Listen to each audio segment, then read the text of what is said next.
ये इलाका है आईएसबीटी के आसपास, जो मॉन्स्ट्री मार्केट है पास में वहाँ पे। और जिस जगह हम खड़े हैं ये दरअसल रिंग रोड है।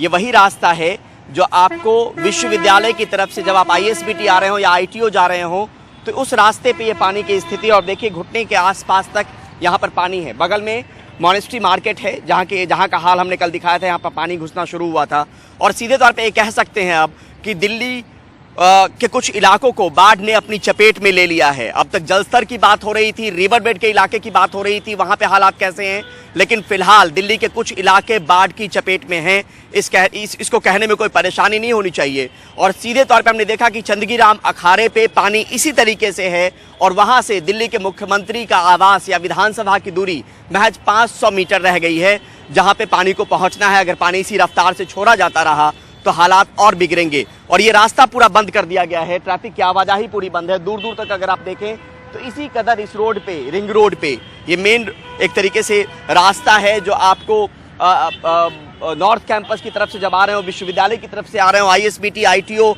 राजघाट की तरफ जाने वाले रास्ते पे इस कदर पानी है यहाँ पर।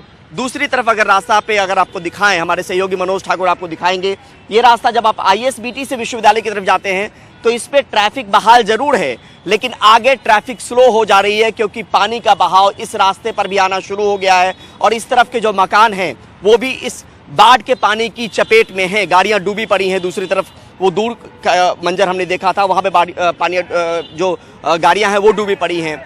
फिलहाल जो जल स्तर है वो 208.46 मीटर दर्ज किया गया है अभी से कुछ वक्त पहले।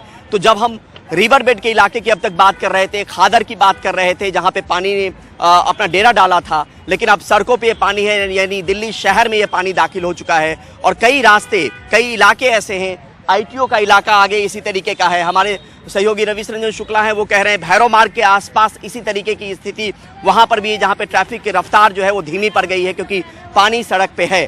तो आप सीधे तौर पे समझ सकते हैं कि पूरा जो स्ट्रेच है यमुना के किनारे किनारे वो करीब 20 से 25 किलोमीटर का है शहर में। बुराड़ी से अगर शुरू करें और जैतपुर तक या बदरपुर तक अगर आप जाएं तो कमोबेश ये हालत जो है यमुना के किनारे जो भी इलाके हैं वो वहां पर सड़कों पर इसी तरीके की स्थिति जो है वो फिलहाल है।